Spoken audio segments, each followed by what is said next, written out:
Sejam muito bem-vindos ao Mesa de Debates. Aqui quem está falando é o Guilherme e vamos dar continuidade aí à nossa programação aí da semana, trazendo aí debates aí de extrema relevância para a classe trabalhadora e também aí para os setores que se reivindicam, né, de esquerda e também falar um pouco, também, obviamente, nessa toada, falar aí de marxismo, né, e falar dos marxismos, né, também.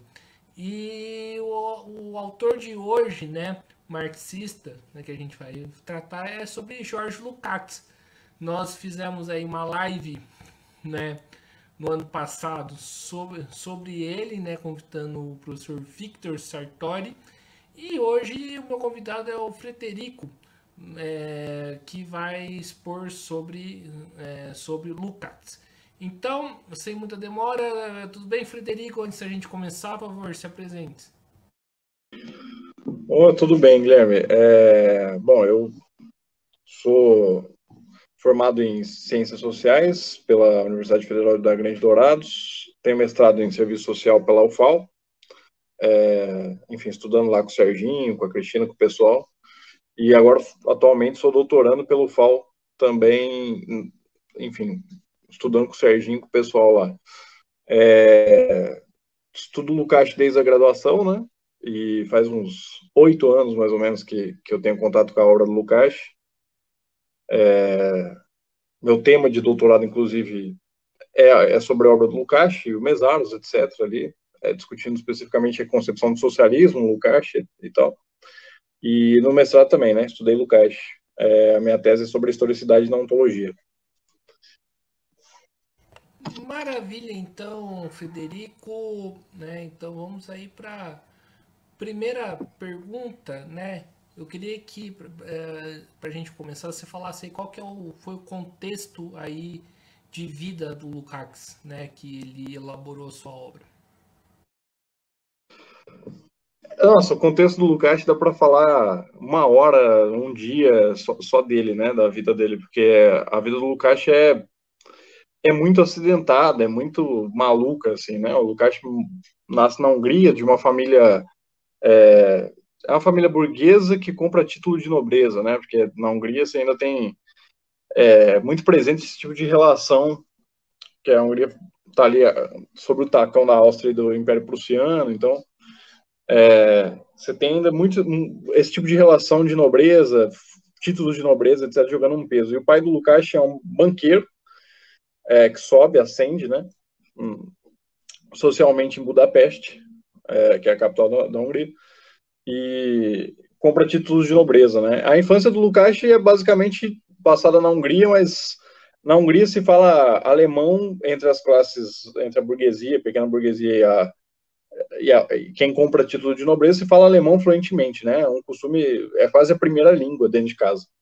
Então o Lukács desde muito cedo já aprende a falar a falar alemão e a ler em alemão. E o pai dele resolve, na verdade, colocar o Lukács para ser intelectual desde o começo, porque é um incidente engraçado que acontece, né? O irmão dele está lendo um jornal, ele tinha um irmão mais velho, e o pai dele resolve que esse irmão vai ficar cuidando dos negócios, né? E o Lukács tem 6 anos de idade, para 7 anos de idade, e o irmão está lendo um jornal em alemão, e o Lukács está lendo de cabeça para baixo o jornal, porque está deitado no pé do irmão e está lendo o jornal de cabeça para baixo em alemão. E a partir daí o pai do Lukács basicamente cria um plano, né? O filho mais velho vai continuar cuidando dos negócios e o Lukács vai ser o intelectual da família, vai trazer importância social para a família porque vai ser um grande intelectual. E desde então ele financia todos os estudos do Lukács, né? O Lukács na juventude vai ter tudo que a riqueza pode oferecer do ponto de vista intelectual, toda a literatura que ele quer, e ele inicia filosoficamente pela obra de Kant, né? Ele se torna um kantiano desde muito jovem, assim. A Alma e as Formas vai ser a primeira obra que ele vai publicar com 17 anos, e essa obra causa um alvoroço na Europa, né?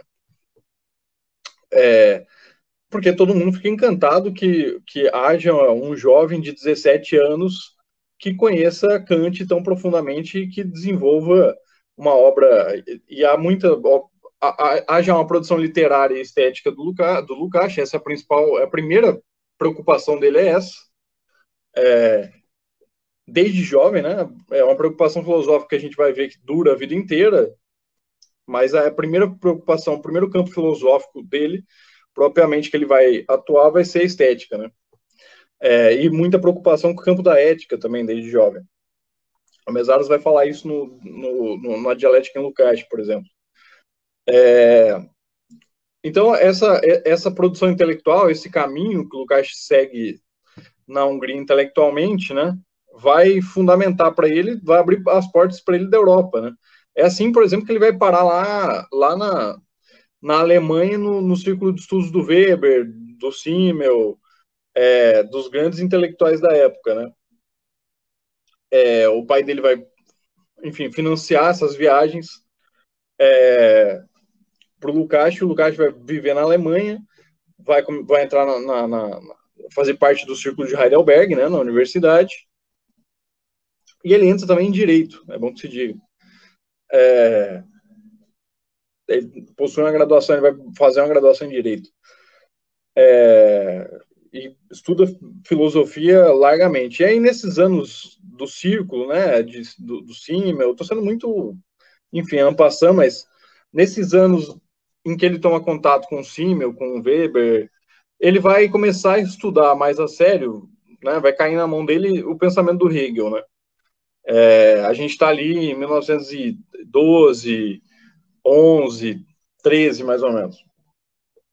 Cai na mão dele o pensamento hegeliano, o pensamento do Hegel, e ele começa a estudar loucamente o pensamento do Hegel, né? Para ele, ele vê no Hegel, na verdade, a solução de todos os problemas filosóficos que ele via na obra kantiana, e ele via como não respondidos, e ele vê no Hegel a solução daqueles problemas, né?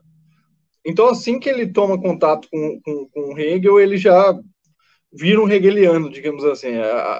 O Lukács, um traço da personalidade muito claro do Lukács na vida é isso, né? O Lukács não era um cara que vivia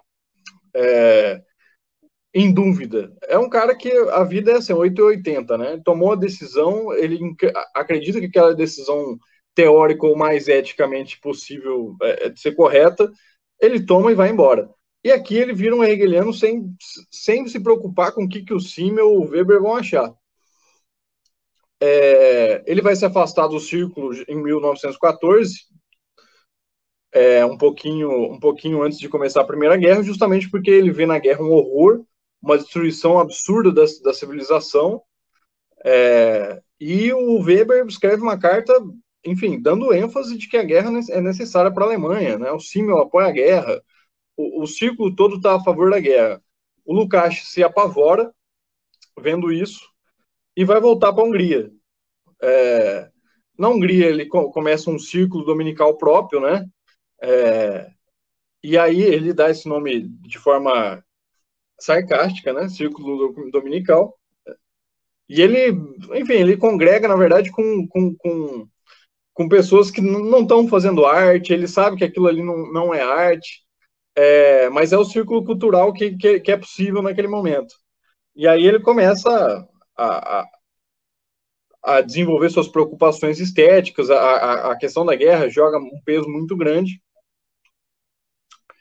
e ele vai passar o período todo da guerra lá. O pai dele livra ele de ir para a guerra com um exame de um médico que diz que ele tem problemas visuais.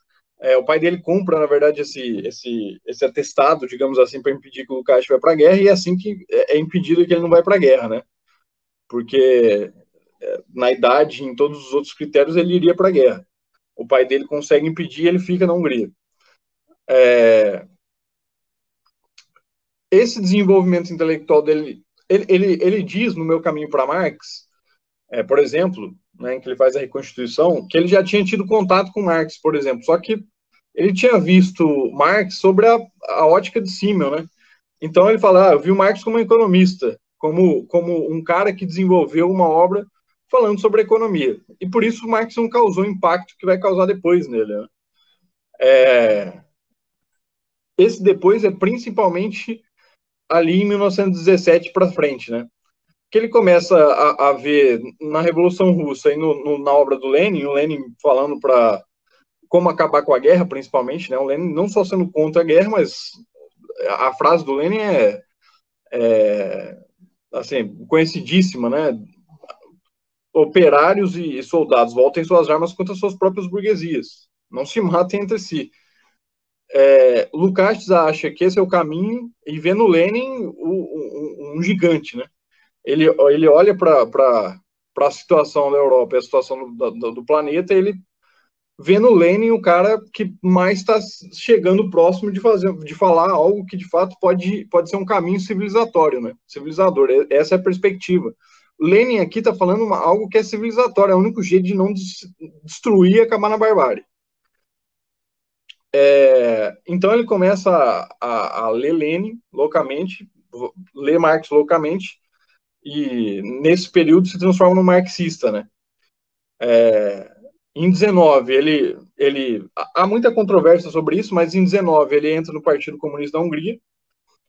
A controvérsia que existe sobre isso é muito engraçada, né? Porque tem carta de gente dizendo que a conversão, principalmente Agnes Heller, depois que se jogou na vala da história, no lixo, dizendo que a conversão do Lukács é praticamente uma conversão religiosa, né? O Erci também fala isso, de que num dia ele era um pacifista, no outro dia ele entra no Partido Comunista. Como se tivesse Paulo, como que é que eles falam? Eles falam que Pedro personificou em Lukács, né? Então a conversão ocorreu. E não foi assim, é um processo muito grande dele se aproximando e vendo as posições do Lenin e tomando a obra de Marx de novo, né? Se aproximando mais da obra do Marx. 19, ele entra no Partido Comunista da Hungria, ele participa da Revolução Húngara, né? É bom lembrar que há uma Revolução na Hungria. E aí é o principal, né? A Revolução, na verdade, chega por procuração na Hungria, ele participa, vira comissariado da cultura e do povo. Ele passa na casa de todos os amigos do pai dele, por exemplo, tirando as obras de arte para fazer uma exposição popular, porque as obras são dos trabalhadores, não são dos burgueses. Então ele passa na casa dos amigos do pai e vai na casa do próprio pai para retirar as obras.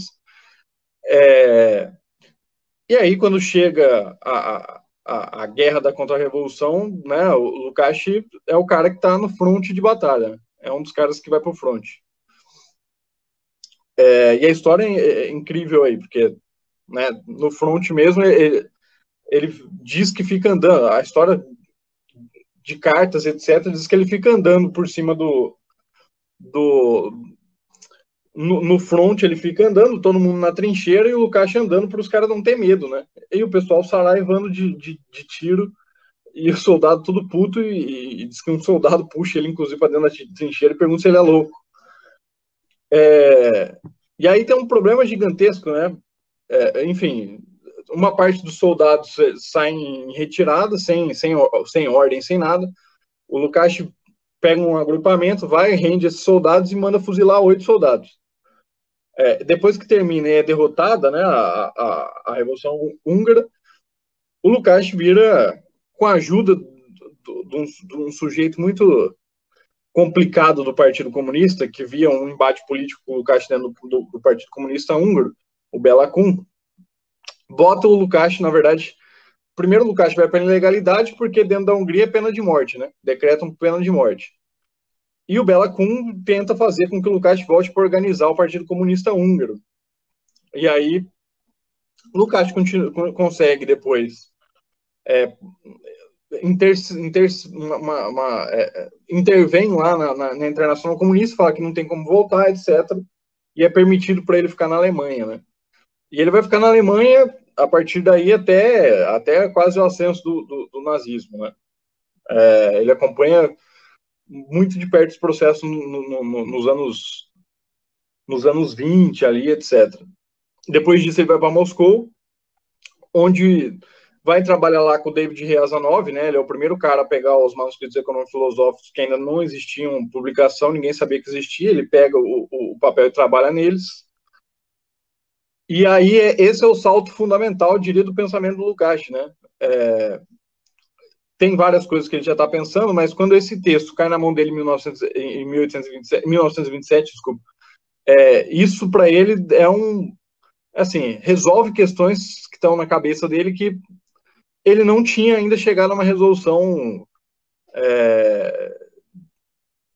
Tinha pistas, ele fala, inclusive, em algumas cartas que ele tinha pistas, mas esse texto cai como um raio em céu sereno, né?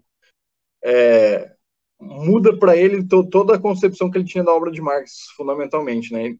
O Oldrini, por exemplo, vai falar que isso constitui a virada ontológica do Lukács, né? Nesse sentido, porque é a partir dessa descoberta, desse tratamento com os manuscritos econômicos filosóficos que o Lukács vai fazer essa virada filosófica, né? E aí ele tem muita dificuldade, porque, obviamente, ele é visto como se não um traidor, pelo menos um cara muito complicado na União Soviética. Então não dão um passe para ele, colocam ele para ele comer, ele tem que pedir cartão de comida na embaixada, todo dia ele vai lá para pedir para as pessoas que estão saindo, para pegarem o cartão e ele poder usar os créditos de comida, dão um apartamento caindo aos pedaços que ninguém mais queria usar. Enfim, é uma situação muito complicada na União Soviética, a que ele vai encontrar nos anos 20 e pouco, quando ele chega lá. No final dos anos 20, né? Certo. Pode continuar a falar, Frederico, interrompi você. Eu vou tentar dar uma... e aí ele vai ficar na União Soviética até o final da guerra, né? Depois disso ele volta para a Hungria. Tem vários problemas, né? Também o Partido Comunista tem um sério problema com o Lukács, né? O Lukács é um cara que filosoficamente sempre bateu de frente com o stalinismo, né? Se politicamente há questões e há às vezes um apoio claro à tese do socialismo no seu país, e a gente olha, ele ficou do lado. O Lukács me parece um pouco ignorante até a respeito da obra do Trotsky. Às vezes ele tece comentários que você olha e fala, não, calma aí, não é possível que você leu exatamente isso no Trotsky, né? Mas politicamente ele fica do lado de Stalin, ele vê na luta contra o nazismo é importante apoiar a União Soviética naquele momento, e durante a Segunda Guerra ele fica do lado do Stalin, politicamente, né? Ele se alinha justamente para combater o nazismo e o fascismo. Se ele faz isso politicamente, em alguns momentos, filosoficamente, ele é um combatente, como eu posso dizer, assim, é um combate impenitente do ponto de vista filosófico que ele faz com o stalinismo, né? As teses sobre Hegel que ele vai desenvolver são contra as teses que estão sendo levantadas do Partido Stalinista. O realismo crítico e literário é contra a visão de realismo socialista. Então, filosoficamente falando, né, teoricamente falando, o Lukács é um combatente do stalinismo. É bom situar isso, porque muitas vezes, né, se quer jogar o Lukács, principalmente do ponto de vista filosófico, para dentro do stalinismo. Isso é mentira. É uma falsidade teórica que se tenta cometer. Mas, enfim, ele volta para a Hungria, ele começa o círculo dominical, ele tem muitos problemas com o partido. Para a gente ter ideia, as aulas que ele dava para o Mesaros foi aluno de cátedra, depois assumiu uma posição junto com o Lukács, deu aula no lugar do Lukács de estética, inclusive, mas os alunos, principalmente, que vieram depois, Agnes Heller, o Iorsi, o Marcos, todos eles disseram em algum momento, né, depois disso viraram para o outro lado e viraram liberais, mas todos eles disseram que tinham que assistir, por vezes, aulas do Lukács pela janela, né, olhando por fora, porque se você se vinculasse ao Lukács politicamente dentro da universidade, sendo aluno dele, você era caçado, era um problema. Então os caras não se vinculavam a assistir as aulas pela janela, olhando de fora do prédio pela janela. Esse era o nível da situação do Lukács, né? A situação que só vai melhorar depois dos anos 50, principalmente depois da invasão, né, da Hungria, na qual o Lukács é preso, enfim, tem todos os problemas. E ainda assim o Lukács é um cara que está tentando fazer uma reforma interna do regime, né? Socialismo e democratização. Depois dos anos 50, em que as preocupações estéticas do Lukács vão resultar na estética, e depois disso ele pretende escrever uma ética principalmente olhando os problemas da União Soviética, né? De que há uma transição socialista e a ética é fundamental para ela. Quando ele vai escrever a ética, ele começa, na verdade, a entender que primeiro tem que fazer uma ontologia geral, que é uma ontologia, na verdade, do ser social, né? A ontologia específica do ser social, que tem o escopo geral, mas é especificamente do ser social. Porque os principais complexos sociais têm que ser tratados antes de tratar especificamente da universalidade genérica que se expressa na ética. E aí é nisso que, na verdade, ele para e vai escrever a ontologia, né? Sua obra final e muitos dizem que sua obra máxima, né? Filosoficamente falando. Ele passa esse período na Hungria, vai até o final e morre em Budapeste em 1971 sem terminar a ontologia, sem revisar a forma que ele queria revisar, né? Ele revisa um capítulo e, enfim, passa limpo alguma coisa, mas não consegue fazer uma revisão final da ontologia e vem a morrer em 1971. Nossa, estou com 800 na cabeça. Em 1971, né? Bom, eu tentei dar um panorama geral, mas muito resumido, inclusive. Resumido é 20 minutos, né? Tá certo. E, ô Frederico, então vamos entrar aí já para as perguntas, né? É, um conceito que o Lukács trabalha bastante, né, é a questão aí da consciência de classe, né? Algo que é bastante discutido aí pela esquerda e que às vezes eu acho que é bastante mal discutida, né? Discutida pelas coxas, né? E eu queria saber de você, né, através dos seus estudos e tudo mais, o que o Lukács falava aí sobre a consciência de classe? Consciência de classe é um tema, eu diria, até difícil de tratar dentro da obra do Lukács, talvez um dos mais, porque você tem dois momentos muito diferentes, né? Se a gente pensa na obra de 1922, né, História e Consciência de Classe, justamente, e o Lukács faz uma crítica dessa obra depois, a questão central nesse momento, a concepção do Lukács jovem de consciência de classe, está muito aliada à forma partido, o desenvolvimento específico do partido como mediador dessa consciência de classe. Só que é um debate muito complicado, né, nesse ponto, porque se você pega ali, e o Lukács vai falar depois no texto, em 1867, na introdução desse texto, que ele escreve, na verdade, acho que um prefácio, e ele escreve um prefácio criticando o livro dele, o que é muito interessante. E aí no prefácio ele vai falar que tem um conjunto tem uma concepção de mundo, tem uma concepção teórica de fundo hegeliana, idealista, na história de consciência de classe, né? Porque nesse momento ele está vendo a consciência de classe como uma expressão objetiva, ou seja, a consciência subjetiva que se expressa no partido vira, na verdade, a consciência objetiva do processo histórico. É como se houvesse uma identidade entre a classe operária e história, né? Ou seja, entre subjetividade da classe e a própria história real objetiva, né? E aí é como se, na verdade, a alçar a consciência de classe historicamente necessária da classe operária fizesse uma identidade com o processo histórico tal que essa consciência se objetivasse no processo histórico de fato, assim como a consciência é.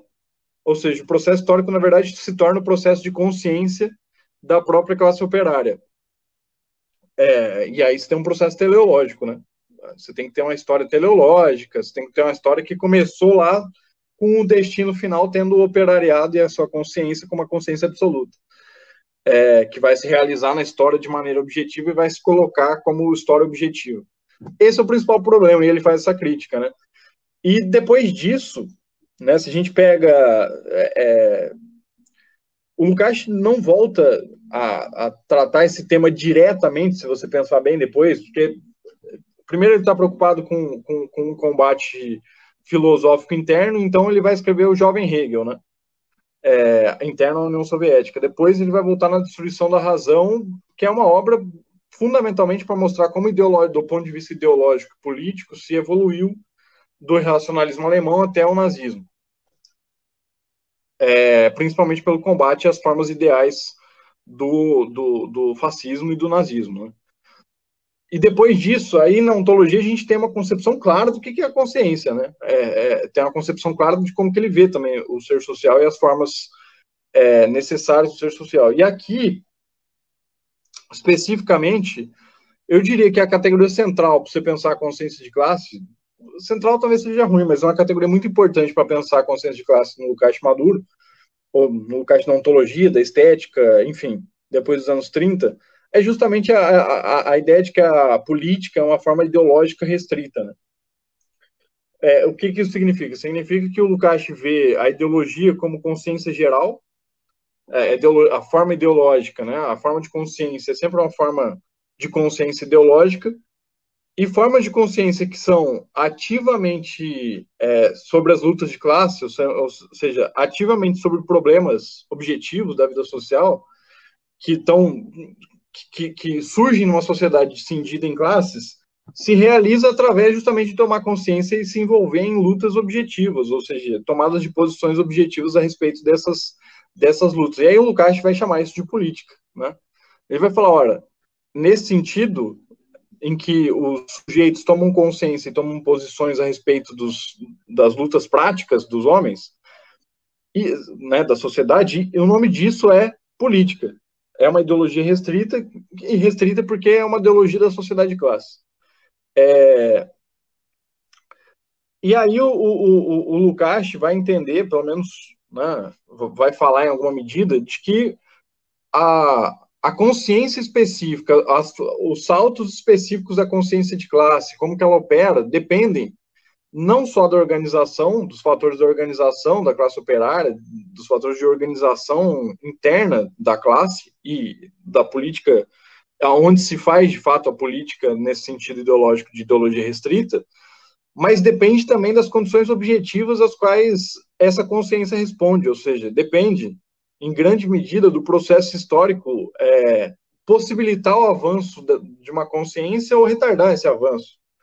E não é só, então o Lukács vai defender que não é só criado pela consciência especificamente esse processo. A consciência de classe ela não brota de dentro da consciência de classe, ela brota da sociedade colocar a nu, digamos assim, algumas contradições internas que no dia a dia, na cotidianidade, e essa é uma categoria importante para o Lukács, essas contradições não comparecem no processo histórico. Na cotidianidade, as contradições determinantes da sociedade capitalista, por exemplo, elas não comparecem. Enquanto eu compro pão aqui, eu não vejo a crise econômica. Eu acho que esse é um exemplo bom. Você vai no mercado, você percebe que a diferença de preço, ela te indica alguma coisa, mas você não sabe quais são as contradições específicas que estão gerando a crise econômica que está jogando os preços lá para o alto, por exemplo. A cotidianidade é isso. Só que a crise aberta das sociedades, e aí a Revolução Francesa acho que joga um peso muito grande, inclusive na cabeça do Lukács, ele fala isso em alguns profere isso em alguns discursos, acho que a Boitempo publicou, inclusive, naquele textos, como que é? Está até aqui. Essenciais são os livros não escritos, tem alguns textos que falam um pouco disso, o Lukács fala, na verdade, um pouco disso, que é justamente essas contradições objetivas, elas vêm à tona, igual na Revolução Francesa. Não existia cotidiano na Revolução Francesa, se você pensa. Não existe normalidade na reprodução social, né?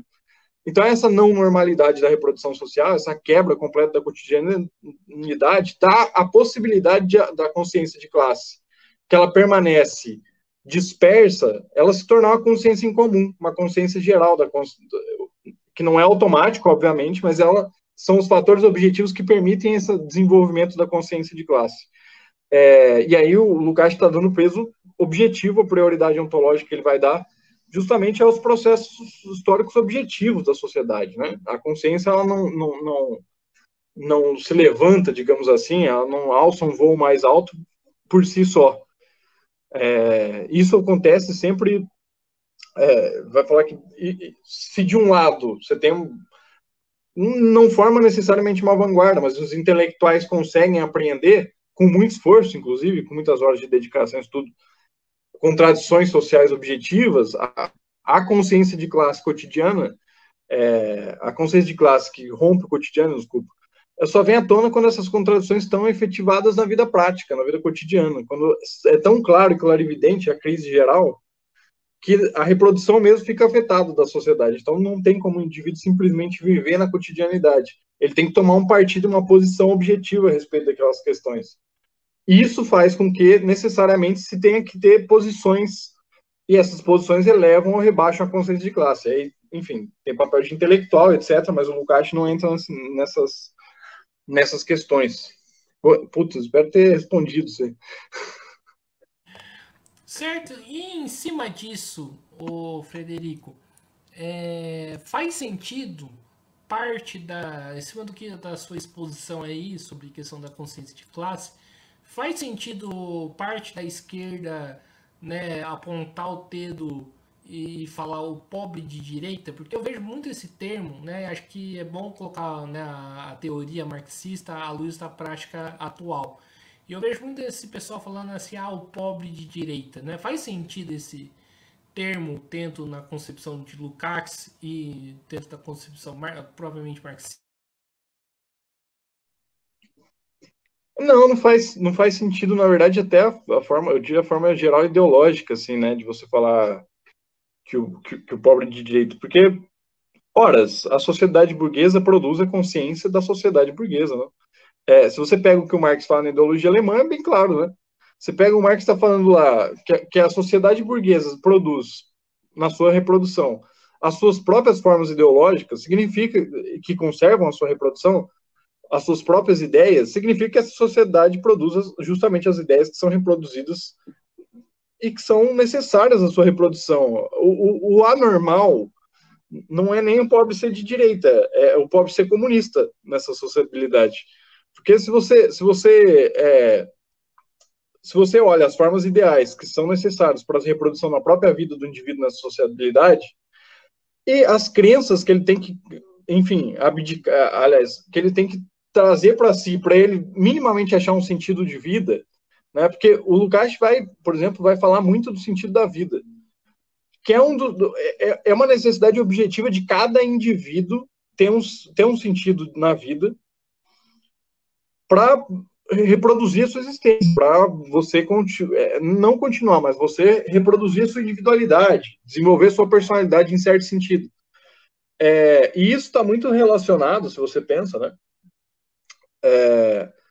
Está muito relacionado ao fato de que na sociedade burguesa o sentido da vida primeiro que ele não existe, né?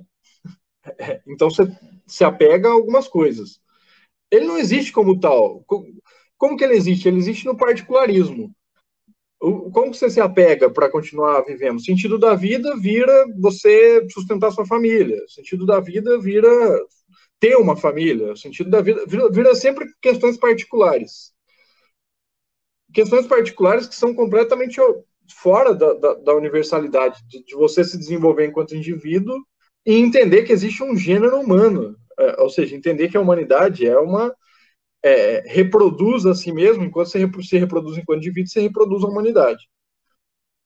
E está dissociado completamente na sociedade burguesa. A sua reprodução, na verdade, é dada contra a reprodução do gênero. Porque o gênero significa reprodução do capital na sociabilidade, reprodução daquelas relações alienadas. Então, na verdade, a reprodução na vida vira a reprodução da alienação e da sua própria desumanização. Quando a gente tem isso, as formas de consciência também, e as formas de consciência que emanam da sociabilidade, são completamente reificadas. É óbvio que alguém que não tem dinheiro e vê alguém que tem dinheiro vai desenvolver certas consciências a respeito do porquê ele não tem dinheiro e porque o outro tem. Enfim, e todos os sentimentos específicos do individualismo burguês vão estar junto aí. A inveja, o egoísmo ontológico dessa sociabilidade é óbvio, porque a sociabilidade produz os valores do indivíduo. Então, eu sempre dou risada quando eu ouço a ideia de que, o pobre de direita, e a galera... Porque o que você está fazendo é se apegando na valoração que você intelectualmente pelo menos é superior que o outro. Porque do ponto de vista objetivo da classe, vocês estão tudo na mesma merda. O caminho geral é igual, só que você se apega especificamente a desenvolver, a ver no seu copo um copo um pouco mais cheio. E isso acontece muito porque, justamente, como essa sociabilidade desenvolve o individualismo burguês como uma parte fundamental dela, o indivíduo também vê no outro só uma forma dele mesmo se sentir melhor. Isso acontece, assim, o individualismo burguês é batata nisso, né? Principalmente o individualismo burguês que se desenvolve depois dos anos 70, né? Antes disso não tem isso. Mas depois do que se desenvolve nos anos 70, deixa de ter aquele individualismo burguês relacionado à posse para ter um individualismo burguês relacionado à percepção, à representação de capital, né?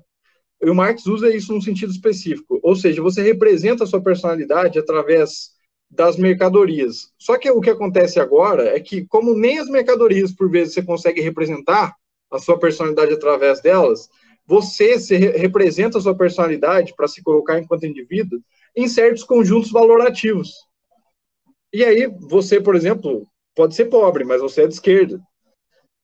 É óbvio que você está numa situação política que talvez, do ponto de vista da consciência, seja melhor do que o pobre de direita, mas você usa isso não para causar o debate político, para fazer o debate fundamental de, ora, por que estamos nessa situação? Tem que superar o capital, tem que superar o Estado, família monogâmica, tal. Não, você usa para se alicerçar enquanto individualidade, para trazer para si uma certa representação social. E é nesse sentido, justamente, que o individualismo burguês se desenvolveu, que é a representação de capital não pode existir porque está todo mundo sem poder comprar um pônei para exibir como representação de capital. Então você exibe certos conjuntos valorativos, que é, eu estou um pouquinho melhor do ponto de vista da consciência, porque eu sei que, por exemplo, o Lula é melhor que o Bolsonaro. Ora, a gente tem que discutir se isso é verdade, primeiro. Mas isso serve para o indivíduo se apegar de que ele, está numa posição superior que o outro. Agora, do ponto de vista ideológico, isso não faz nenhum sentido, né? Porque do ponto de vista da luta prática, ter um pobre de direita e dar risada dele é horrível. Porque do ponto de vista da luta prática, esse cidadão aqui é da mesma classe que você. É muito problemático você não ter ele com você junto na luta e dar risada dele por causa disso, pô. Porque ele está se colocando em outro patamar. É óbvio, ele está se colocando em outra posição política, e uma posição muito depreciativa para ele, inclusive. Agora, dar risada não resolve o problema, porque do ponto de vista ideológico, ele vai continuar reproduzindo a vida dele com essas falsas concepções, e por vezes a esquerda que fala isso vai continuar reproduzindo a própria vida com as suas falsas ilusões também, porque a esquerda criou um conjunto de ilusões para chamar de seu. Certo. Talvez, né, posso estar errado, assim, um dos maiores aprendizes, digamos assim, do Lukács foi o Steven Mesaros, né? O que o Steven Mesaros deu de continuidade aí na obra de Lukács, o que ele mudou? E eu queria, né, pegar um ponto polêmico aí que você cita, né, que você faz uma certa relação, né, do Lukács, que eu acho que, né, em certa medida o Mesaros, digamos assim, comete esse deslize também da Revolução num Só País. Eu queria que você falasse também, né, desse ponto. Nossa, especificamente sobre a relação entre Lucas e Mesaros, diria que é muito pano para manga, e eu diria que é um estudo que a gente está começando a fazer, assim, por exemplo, eu propus fazer esse estudo agora no doutorado, porque eu acho fundamental entender adequadamente qual que é a crítica do Mesaros ao Lukács, e é uma coisa que a gente tem os parâmetros gerais hoje, do que a gente compreende como as ideias centrais que o Mesaros está defendendo, mas a gente diria que está no começo dessa pesquisa. Assim, eu não conheço ninguém que tenha uma publicação extensa, a gente não tem nenhum livro assim, dizendo o que divide e o que continua, né? A gente tem um estudo interessante do Sérgio Giana, que lançou, acho que pelo Coletivo Veredas, ano passado, que é ele tratando especificamente do tema da ideologia, né? Como que a ideologia no Lukács e no Mésaros tem aproximações, mas tem uma diferença grande, assim, também. Mas o que eu posso falar especificamente do ponto de vista das teses fundamentais da ontologia do Lukács, da obra do Lukács, o Mésaros não é um crítico, né? Tem gente que olha, que tenta pegar uma citação ou outra do Mésaros e dizer, ó lá, o Mésaros está renegando toda a ontologia, está dizendo que aquilo lá é água. E o Mésaros nunca fez isso, né? Você pegar, inclusive, ele tem foto na internet do Mésaros dizendo, com a ontologia brasileira na mão, dizendo que tem que ler o Lukács, que ele é fundamental. E com a ontologia na mão, assim.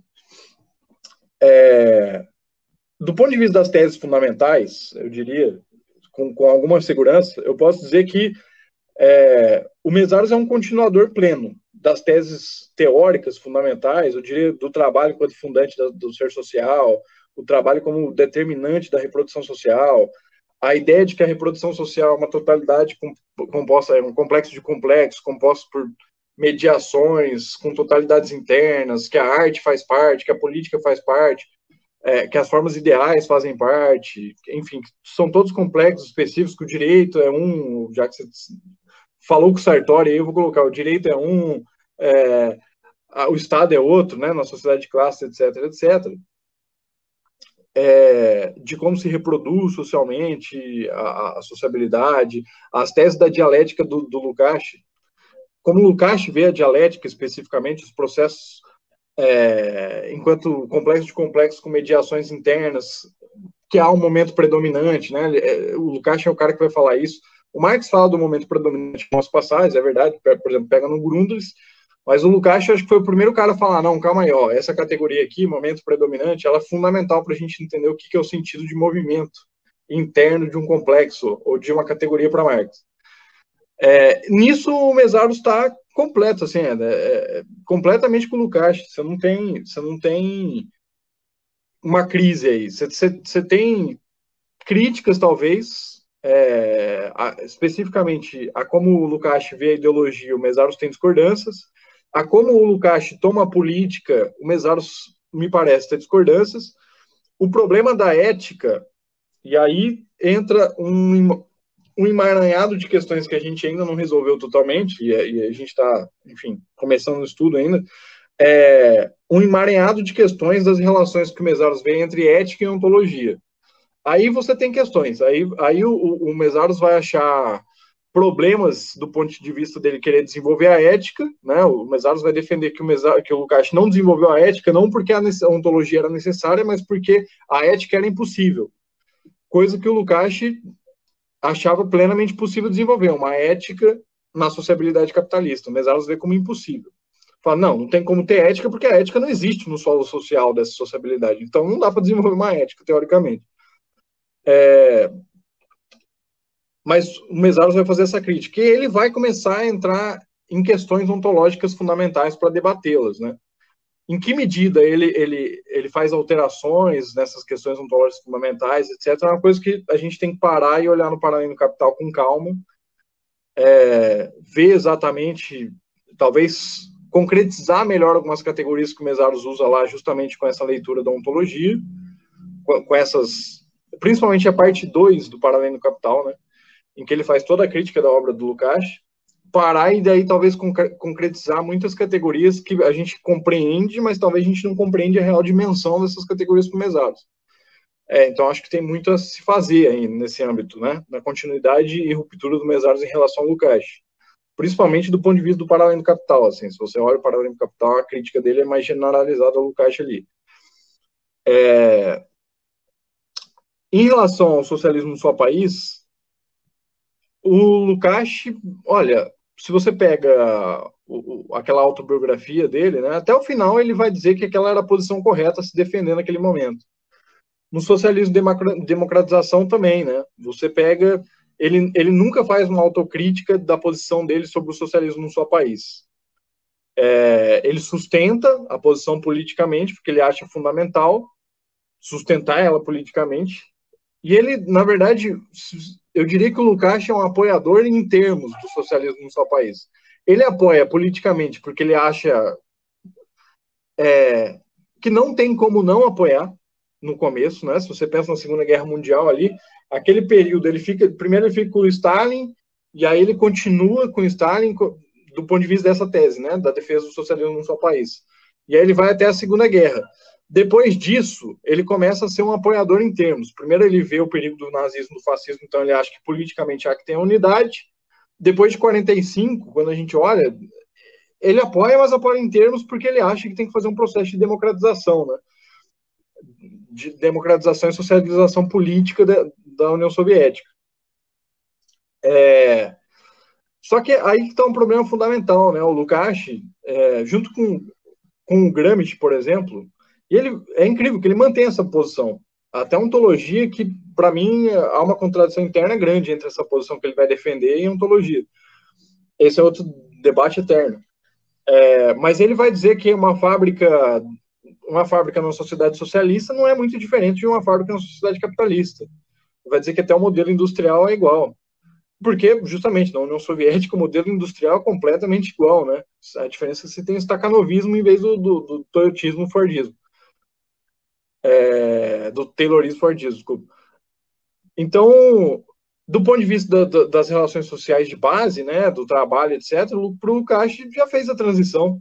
A União Soviética já fez a transição para o socialismo nessa esfera. Faltava socializar a esfera política e socializa, e aí entra a questão da ética, né? Da relação de política e ética, aí as questões especificamente éticas do gênero humano colocadas ali e que não tiveram solução, e para ele escrever a ética justamente para dar uma solução a essas questões. Só que para ele é socialização política. Para o Mésaros, olha, você leu o Paralelo do Capital, o Mésaros critica ferrenhamente o socialismo no seu país. Para o Mésaros, isso não é uma possibilidade. Não tem possibilidade objetiva nenhuma. Ele vai retomar o Marx. Ele é um crítico total do socialismo no seu país, né? Eu não sei o que aconteceu de uns tempos para cá, porque eu vi algumas pessoas dizendo que o Mésaros era um apoiador de um socialismo no seu país. Para mim não faz nenhum sentido. O cara tem um capítulo em que ele tem um tópico inteiro de 60 páginas só para criticar a tese do socialismo no seu país, no Paralelo do Capital. Então não consigo compreender de onde vem isso. Porque a tese específica do Mésaros sobre a incontrolabilidade do capital, quando a gente para ler e prestar atenção, ali está desenhado, olha, não tem como a relação ser destruída se ela não for destruída como um todo. Porque o capital é incontrolável, se repõe as mesmas relações que ele, já que ele vira causa sui dele próprio, não é? As condições para repor o capital são postas pelo próprio capital. O que significa que destruir é destruir os fundamentos do capital. E esses fundamentos não são nacionais, né? Essa é a questão principal. Os fundamentos do capital e da classe trabalhadora e da reprodução capitalista, eles não são nacionais. Eles podem estar em bases do Estado Nacional, como um dos pilares da sua reprodução. Mas o capital, enquanto relação social fundamental, não é fundado por uma nacionalidade, ou por um país, ou por um Estado-nação. E aí você não tem como pegar a tese do Mésaros fundamental, da incontrolabilidade do capital, e dizer que o cara apoia o socialismo no seu país, porque então você não entendeu a tese fundamental da incontrolabilidade, porque ele está dizendo justamente que é impossível o socialismo no seu país. Não há como destruir o capital sem ser em geral, sem ser como forma reprodutiva, porque se eu extingo ele aqui, ele está se reproduzindo aqui, ele vai precisar de mais um espaço para se reproduzir, já que ele é sempre reprodução ampliada de si mesmo. Significa que ele sempre precisa de mais espaços, ou seja, ele sempre precisa de mais força de trabalho, mais terreno geograficamente falando, mais planta industrial. Ele precisa de mais natureza, mais força de trabalho para se reproduzir. Isso significa que não tem. Você extingue ele aqui, primeiro que nem tem como extinguir em solo nacional. O Mésaros vai defender isso. Né? Por isso que ele vai falar que a União Soviética, por exemplo, é uma forma pós-capitalista, mas que preserva o capital como relação fundamental. E que desenvolve esforço produtivo, desenvolve acumulação, mas, né, sob base do capital, ainda que numa formação social mutante, ele vai falar, uma forma social mutante. Só que preserva o capital. Então ele é um crítico ferrenho do Lukács nesse sentido de que o Lukács está defendendo o socialismo no seu país e o Mésaros faz uma crítica fundamental a ele. Ele vai dizer, O Lukács escreveu ontologia, mas não foi desenvolver o Capital no século XXI, que ele tanto falava que era necessário, porque ele não podia entrar nas questões fundamentais da sociabilidade capitalista e do capital enquanto forma social, porque ele teria que criticar a União Soviética. E só na ontologia do ser social em geral, ele podia ser coerente, teoricamente, mas se livrar da necessidade de tocar nos assuntos de forma frontal. E o Mesaros fala, ainda assim, ele tocou nas situações de forma medular, medular, de forma epidérmica, né? Mas as coisas que ele fala são, obviamente, para defender, ou pelo menos preservar preservar a União Soviética como socialismo, como indo para o comunismo. Por exemplo, a concepção de alienação. Para o Mesaros, a concepção do Lukács de alienação que ele vai defender em alguma medida lá, a manipulação, etc., é um expediente para defender a União Soviética. Assim, você não termina com a alienação em geral, mas não tem alienação econômica, por exemplo. Você tem só formas de alienação distintas, que não estão fundadas na alienação econômica. Então, é uma forma de preservação, digamos assim, da União Soviética. Então, enfim, o Mesaros vai ser um crítico muito ferrenho da tese do socialismo num só país, né?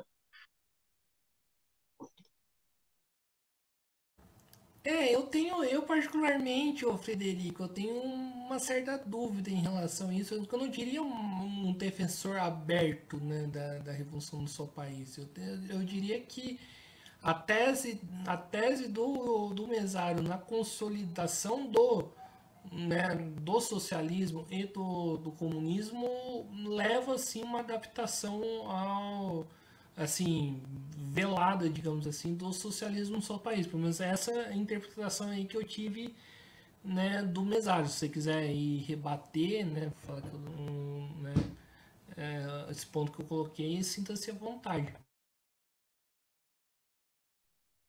Não, eu acho que eu teria que ver exatamente de que parte você está falando da obra, teria que reler para ver se há uma certa razão. Não acho que seja assim, seja uma coisa que dê para fazer com rigor agora, etc.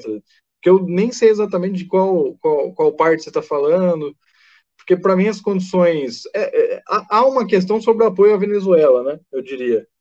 Que o pessoal toca muito no assunto de ele apoiar o Chaves, etc., o socialismo no século XXI. Eu acho um equívoco do Mesaros, acho que vai até contra os princípios fundamentais da incontrolabilidade do que ele está dizendo teoricamente sobre o capital. Mas aí, se existe isso dentro da obra do Mesaros, aí é uma contradição entre Mesaros e o Mesaros. E isso não seria um absurdo. Porque se lê ontologia, também tem contradição do Lukács com o Lukács na ontologia. Em algumas partes você olha e fala, não, calma aí, tá falando o contrário lá atrás. E não me surpreenderia, por exemplo, porque você pega a ontologia, pega a socialismo e democratização do próprio Lukács, são duas obras que não tem como, você olha e fala, olha, isso aqui é plenamente contraditório, não dá para defender o trabalho como fundamento e momento predominante da reprodução e defender que na União Soviética só há necessidade de fazer socialização política, que é a tese que o Zé Paulo defende, mas é a tese do Lukács, por exemplo, que só é necessário fazer a socialização da política. Olha, é um politicismo atroz, porque parece que a organização burocrática do Estado e a socialização específica depende do caráter político e depende só da necessidade, da vontade. É uma tese subjetivista, que parece que depende da vontade dos indivíduos de realizar uma socialização política, por exemplo, e não das determinações econômicas do trabalho na União Soviética, da própria alienação, a forma de organização social, que não tinha nada de comunista, não tinha nada de socialista. Era, enfim, uma forma de trabalho alienada, plenamente exploradora, assim como a forma capitalista do trabalho assalariado. E do Mesaros, veja, é bem possível que uma obra, entre uma obra e outra, inclusive entre para além do Leviatã, teria que fazer um estudo mais calmo, mais rigoroso sobre isso, né? Mas quando ele vai falar de algumas condições para o fenecimento do Estado, me parecem muito estranhas, por exemplo. Ele falar que o Estado, uma instituição milenar, não vai sumir em 100 anos, para mim parece muito contraditório com o que ele fala para além do capital mesmo. principalmente a argumentação que uma instituição milenária. Ué, mas e daí? A instituição, o Estado feudal, os estados feudais duraram séculos e séculos e séculos, em 30 anos tinha acabado, pô. Já era um Estado centralizado. Enfim, eu acho que são questões que tem que olhar com calma, assim. Agora, o discurso de que o Mesaros sustenta o socialismo no seu país, eu vi um pessoal falando mesmo, mas eu não vi nenhum texto articulado sobre isso, né? Aí eu acho que dificulta um pouco o debate, acho que tinha que ter uma coisa mais clara, assim. Maravilha. Então, para a gente finalizar aqui a nossa conversa, ô Frederico, a última pergunta, né, que você falou bastante sobre esse termo, e eu queria que você principalmente explicasse para o ouvinte, né, que não está habituado aí com a teoria de Lukács, o que significa ontologia aí do ser social aí para o Lukács? Bom, ontologia tem dois sentidos, né, para o Lukács, né? De um lado, é a própria estruturação objetiva da realidade, né? É a objetividade em si, assim como ela é. Então, o que é ontológico, né, é o existente, é o que existe em si mesmo, independentemente do que eu penso sobre, da minha consciência. É o ser enquanto tal. Agora, uma ontologia, né, enquanto reprodução desse real, enquanto explicação do mundo, que a ontologia vai ter esse sentido. Porque, e aí, nesse sentido, a ontologia ganha o seguinte significado. Né? Ele permanece tendo o primeiro, obviamente, de que a ontologia é o ser enquanto tal, o ser em sua concretude, digamos assim, em sua real existência, e de outro lado, a ontologia enquanto concepção geral de mundo, né? Ontologia enquanto explicação geral do mundo, digamos assim. E aí, o Lukács vai defender justamente que todo pensador que se pretende explicar o mundo, até o Kant, que é um anti-ontológico, vai desenvolver uma ontologia, ou seja, de um lado vai ter uma ontologia consciente, de outro lado uma inconsciente. Ou seja, uma ontologia é pressupostos fundamentais do que existe, do que as coisas são, do que vão fundamentar, por exemplo, sei lá, no caso do Kant, uma gnoseologia, né? Uma metodologia, uma forma de consciência de como se conhece o mundo. Mas o próprio Kant vai dizer que, por exemplo, o real é incognoscível. O Kant está falando também que ele está dando um parecer sobre o caráter ontológico da consciência. Quando ele fala a consciência não consegue, com os instrumentos da sensibilidade e as categorias do entendimento, conhecer a coisa em si, o mundo assim como ele é. Ele está fazendo uma concepção ontológica, veja. Ele está dizendo que o mundo é algo, ou seja, que não é conhecível, e ele está dizendo que a consciência também é algo, que as formas específicas do entendimento e da sensibilidade também são algo, ou seja, há um caráter específico e ontológico sobre a consciência e o ser. Então, o Kant, ele está rodando dentro da visão, né, quando ele fala isso, que ele é anti-ontológico fazendo ontologia, inconsciente. Mas então, ontologia é isso, é uma concepção sobre o ser, né, e aí o Lukács, que ele desenvolve justamente uma concepção geral sobre o que é o ser humano, a sua reprodução, as suas formas, as suas categorias, as suas determinações objetivas, de como se constitui esse ser específico que é o social. E aí são esses dois sentidos fundamentais, né? O Lukács vai desenvolver essa ontologia como justamente as determinações fundamentais, as características gerais, as determinações da reprodução de uma forma de ser, que é o ser social. Então, uma ontologia, uma explicação a respeito desse ser específico. E o outro significado da palavra ontologia justamente é o que é, as coisas enquanto são, o ser enquanto tal. Nossa, não sei se ficou claro isso, mas tudo bem. Então, maravilha aqui, então, Frederico, mandar aqui um abraço aí pro amigo aqui do canal, Jean Menezes, né, que está sempre apoiando aqui o nosso podcast, né, porque tá mandando aí boa noite aí, Jean, né. Então, digamos assim, que pode estar encerrada live aí do Mesa de Debates. Primeiramente quero aqui agradecer a participação do Frederico, né? Gostei, né, bastante aí, né, dessa live, né? E passo a bola para ele fazer as considerações finais. Opa, que isso, Guilherme. Eu que agradeço. Tá dando um ecozinho, Guilherme. Isso, eco. Gostaria de agradecer ao convite, né? A oportunidade de falar sobre o Lukács, que eu acho um pensador fundamental, absolutamente fundamental. O Mesaros também, na minha concepção, absolutamente fundamental. Com todos os problemas que tem, ambos têm alguns problemas, obviamente, todo autor tem, até Marx tem problemas. Enfim, mandar um abraço, dizer que estamos aí para uma próxima, abertos a um próximo convite, e desejar boa noite a todo mundo, Guilherme. Quem sabe a gente consegue fazer um debate mais aprofundado aí sobre a relação do Mesaros, né, e a teoria da revolução do seu país. Enfim, então, mais uma vez aqui agradecendo ao Frederico, né, agradecendo a você que está nos acompanhando. Não se esqueça de se inscrever no podcast Mesa de Debates Título do Pouco no YouTube. Comentem essa live se concorda com o Frederico, se até mesmo se discorda aí das colocações dele. Não se esqueça aí do nosso Pix, né?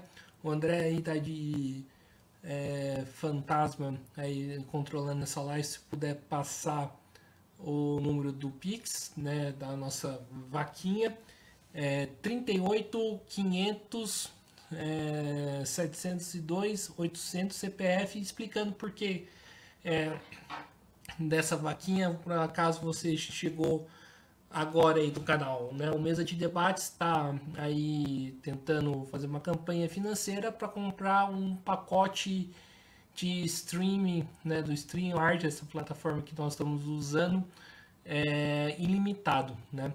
E atualmente a gente conta com um pacote de 20 horas mensais, eu e o André, e a gente quer, né, para poder continuar fazendo as nossas lives e inclusive com mais qualidade, ter um pacote ilimitado aí de horas para a gente poder usar. Então a gente está aí nessa luta para conseguir, né? Nós que somos uma mídia independente, que não temos financiamento de empresários e também do próprio Estado.